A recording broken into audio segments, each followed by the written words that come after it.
महान और सदाबहार भारतीय अभिनेत्री वहीदा रहमान जी।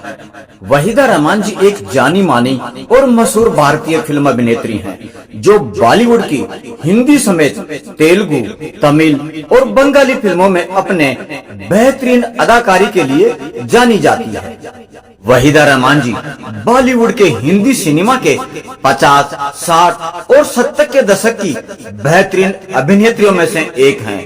उन्हें वर्ष 2013 में भारतीय फिल्म व्यक्तित्व के लिए शताब्दी पुरस्कार, film fair life time achievement award से भी सम्मानित किया जा चुका है। इसके अलावा उन्होंने अपने फिल्मी कैरियर में film fair life time achievement award, best actress national award और बतौर सर्वश्रेष्ठ एक्ट्रेस 2 फिल्म फेयर अवार्ड जीते हैं। अभी उन्हें भारतीय फिल्म जगत का सबसे बड़ा अवार्ड इस साल 2023 का Dada Saheb Phalke life time achievement award Waheeda Rehman ji को सिनेमा जगत में उनके शानदार योगदान के लिए दिया गया। वहीदा रहमान जी को विभिन्न मीडिया आउटलेट्स द्वारा बॉलीवुड की सबसे खूबसूरत अभिनेत्री के रूप में उद्धृत किया गया है। वहीदा रहमान जी का जन्म 3 फरवरी 1938 को तमिलनाडु, भारत के चेंगलपेट में एक दक्कनी मुस्लिम परिवार में हुआ था। उनके पिता का नाम मोहम्मद अब्दुल रहमान जी तथा माताजी का नाम मुमताज बेगम जी था और वह 4 बेटियों में सबसे छोटी थी। बचपन में उन्हें और उनकी बहनों को चेन्नई में भारतनाट्यम का प्रशिक्षण दिया गया था। उन्होंने विशाखापट्टनम में सेंट जोसेफ कॉन्वेंट में पढ़ाई की। जब उनके पिता तत्कालीन मद्रास प्रेसिडेंसी में तैनात थे, उनके पिता जो एक जिला आयुक्त के रूप में काम करते थे कि 1951 में मृत्यु हो गई जब वह किशोरा अवस्था में थी। वहीदा रहमान जी का सपना एक डॉक्टर बनने का था, लेकिन अपने परिवार की भावनात्मक और आर्थिक परिस्थितियों के साथ साथ अपनी मां की बीमारी के कारण उन्होंने अपना लक्ष्य छोड़ दिया। अपने परिवार की मदद करने के लिए उन्होंने अपनी नृत्य क्षमताओं के कारण फिल्मों के प्रस्ताव स्वीकार कर लिए। भारतनाट्यम में वहीदा रहमान जी को अपने अभिभावकों से अभिनय की प्रेरणा मिली। सन 1955 में उन्हें एक के बाद एक करके 2 तेलुगु फिल्मों में काम करने का अवसर मिल गया। वहीदा रहमान जी एक भारतीय अभिनेत्री हैं, जिन्हें हिंदी सिनेमा की सबसे सफल अभिनेत्रियों में से एक माना जाता है। 5 दशक से अधिक लंबे कैरियर में उन्होंने 90 से भी अधिक फीचर फिल्मों में काम किया है। सक्रिय वर्ष 1955 से 1991 तक रहा है। उनकी प्रशंसा में एक राष्ट्रीय फिल्म पुरस्कार और 3 फिल्म फेयर पुरस्कार शामिल हैं। उन्हें भारत के नागरिक पुरस्कारों से सम्मानित किया गया। 1972 में उन्हें पद्मश्री और सन 2011 में पद्म भूषण प्रदान किया गया। सन 2023 में वहीदा रहमान जी को भारतीय सिनेमा जगत के सर्वोच्च पुरस्कार दादा साहब फाल्के पुरस्कार से सम्मानित किया गया है। वहीदा रहमान जी की प्रमुख फिल्में। वहीदा रहमान जी ने फिल्मों में अपने अभिनय कैरियर की शुरुआत तेलुगु फिल्म रोजुलू माराई 1955 से की थी। यूं तो वहीदा रहमान जी ने अपने फिल्मी कैरियर की शुरुआत तेलुगु सिनेमा से की थी, लेकिन उन्हें बॉलीवुड के हिंदी सिनेमा में पहला ब्रेक फिल्म सीआईडी से मिला था। इस फिल्म में उन्होंने नेगेटिव भूमिका की थी। इस फिल्म में वहीदा रहमान जी के साथ श्री गुरुदत्त जी नजर आए थे। वह हिंदी फिल्म निर्माता श्री गुरुदत्त जी के साथ प्यासा 1957, कागज के फूल 1959, 14वीं का चांद 1960 और साहब बीबी और गुलाम 1962 जैसी फिल्मों से प्रसिद्ध हुई थी। उन्हें रोमांटिक ड्रामा गाइड 1965 से सफलता मिली, जिसके लिए उन्होंने सर्वश्रेष्ठ अभिनेत्री का पहला फिल्म फेयर पुरस्कार जीता था। उन्होंने रोमांटिक थ्रिलर नीलकमल 1968 में अपने प्रदर्शन के लिए फिर से पुरस्कार जीता था और इसके अलावा कॉमेडी राम और श्याम 1967 और नाटक खामोशी में अपनी भूमिकाओं के लिए नामांकन अर्जित किया। 1970 अपराध नाटक रेशमा और शेरा 1971 में एक कबीले की महिला का किरदार निभाने के लिए उन्होंने सर्वश्रेष्ठ अभिनेत्री का राष्ट्रीय फिल्म पुरस्कार जीता था। सन 1970 के दशक से वहीदा रहमान जी ने मुख्य रूप से सहायक भूमिकाओं में काम किया है।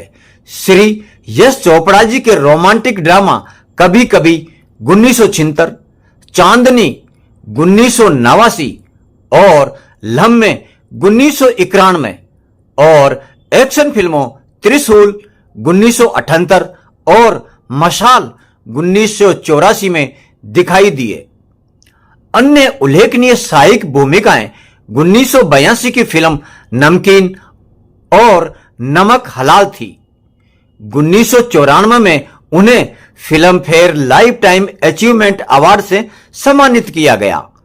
कुछ अंतराल के बाद उन्होंने बीच बीच में काम किया और सामाजिक नाटक वाटर 2005, रंग दे बसंती 2006 और दिल्ली 6 2009 में दिखाई दी थी। अपने अभिनय कैरियर के अलावा वहीदा रहमान जी एक परोपकारी इंसान भी हैं। वह शिक्षा की समर्थक हैं और भारत में गरीबी से लड़ने वाले संगठन रंग दे की राजदूत हैं। वहीदा रहमान जी हिंदी फिल्मों की एक महान अभिनेत्री हैं जो मुख्य रूप से बॉलीवुड की हिंदी फिल्मों के साथ ही तेलुगु, तमिल और बंगाली फिल्मों में दिखाई दी है। वहीदा रहमान जी 1950, 1960 और 1970 के दशक की शुरुआत तक भारतीय फिल्मों की विभिन्न शैलियों में अपने योगदान के लिए जानी जाती हैं। वहीदा रहमान जी की हिंदी फिल्म में उनकी पहली उपस्थिति सीआईडी 1956 में हुई थी। बाद में उन्होंने प्यासा 1957, 12 ओ क्लॉक 1958, कागज के फूल 1959, साहब बीबी और गुलाम और 14वीं का चांद 1961 सहित कई सफल फिल्मों में देखा गया। उनकी अन्य उल्लेखनीय फिल्मों में 16वां साल 1958, बात एक रात की 1962, कोहरा 1964, 20 साल बाद 1962, गाइड 1965, मुझे जीने दो 1963, तीसरी कसम 1966, नीलकमल 1968 और खामोशी 1969 शामिल हैं। वहीदा रहमान जी का कैरियर 1960, 1970 और 1980 के दशक तक जारी रहा।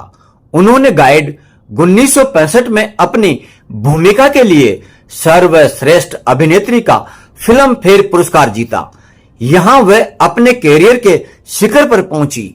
उन्होंने नीलकमल 1968 के लिए भी यह पुरस्कार जीता, लेकिन बाद की फिल्मों में उत्कृष्ट अभिनय के बावजूद, जिसमें रेशमा और शेरा 1971 के लिए राष्ट्रीय पुरस्कार जीतना शामिल रहा, उनकी फिल्में बॉक्स ऑफिस पर असफल रही।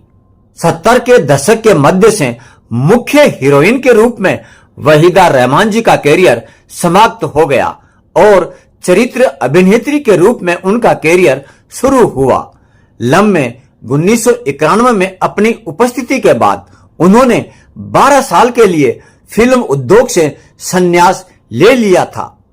वहीदा रहमान जी का व्यक्तिगत जीवन। अप्रैल 1976 में वहीदा रहमान जी ने श्री शशि रेखी जी, जिन्हें उनके स्क्रीन नाम श्री कमलजीत जी से जाना जाता है, से शादी की थी। वहीदा रहमान जी के पति श्री कमलजीत जी भी उनकी तरह ही अभिनय की दुनिया से ताल्लुक रखते थे। अपने कैरियर में उन्होंने कई हिंदी फिल्मों में काम किया था। सन ऑफ इंडिया और शगुन से श्री कमल जीत जी को इंडस्ट्री में खास पहचान मिली थी। श्री कमल जीत जी और श्री वहीदा रहमान जी की लव स्टोरी का एक किस्सा भी काफी मशहूर है। उन्होंने फिल्म शगुन 1964 में एक साथ काम किया था। उनके 2 बच्चे हैं, श्री सोहेल जी और कासवी जी। ये दोनों लेखक हैं।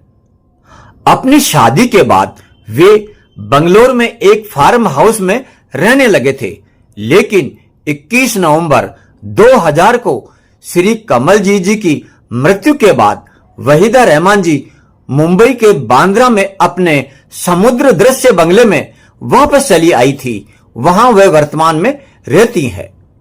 उनका वैवाहिक जीवन काफी सुखमय रहा, लेकिन वर्ष 2000 में पति श्री कमलजीत जी की मौत ने उन्हें एक बार अकेला कर दिया। पति की मृत्यु के बाद वहीदा रहमान जी ने एक बार फिल्मों में काम करना शुरू कर दिया, जिसके बाद वे फिल्म वाटर, रंग दे बसंती, दिल्ली 6 जैसी फिल्मों में नजर आई। स्वागत और विरासत। वहीदा रहमान जी को भारतीय सिनेमा के महानतम अभिनेत्रियों में से एक माना जाता है। Rediff.com ने उन्हें अपनी बॉलीवुड की सर्वकालिक सर्वश्रेष्ठ अभिनेत्रियों की सूची में रखा है। 2022 में उन्हें आउटलुक इंडिया की 75 सर्वश्रेष्ठ बॉलीवुड अभिनेत्रियों की सूची में रखा गया। 1960 के दशक के मध्य से लेकर 1970 के दशक की शुरुआत तक सबसे अधिक भुगतान पाने वाली अभिनेत्रियों में से एक वहीदा रहमान जी 1967 और 1968 में बॉक्स ऑफिस इंडिया की शीर्ष अभिनेत्रियों की सूची में शामिल रही। वहीदा रहमान जी को Rediff.com की सूची में तीसरे स्थान दिया गया था। उनकी फिल्म सीआईडी के लिए सर्वश्रेष्ठ बॉलीवुड डेब्यू सूची। 2011 में उन्होंने नरगिस जी, स्मिता पाटिल जी, नूतन जी और मीना कुमारी जी के बाद सर्वकालिक 5वीं सबसे महान अभिनेत्री के रूप में सूचीबद्ध किया गया था। 2012 में वहीदा रहमान जी को एनडीटीवी द्वारा अपनी सभी समय की सबसे लोकप्रिय अभिनेत्री सूची में 9वें स्थान पर रखा गया था। फिल्म फेयर ने गाइड में वहीदा रहमान जी के प्रदर्शन को बॉलीवुड के 80 प्रतिष्ठित प्रदर्शनों की सूची में शामिल किया। वहीदा रहमान जी को टाइम ऑफ इंडिया की 50 खूबसूरत चेहरों की सूची में भी रखा गया था। जय हिंद, जय भारत, वंदे मातरम। जय हिंद, जय भारत, वंदे मातरम। जय हिंद, जय भारत, वंदे मातरम।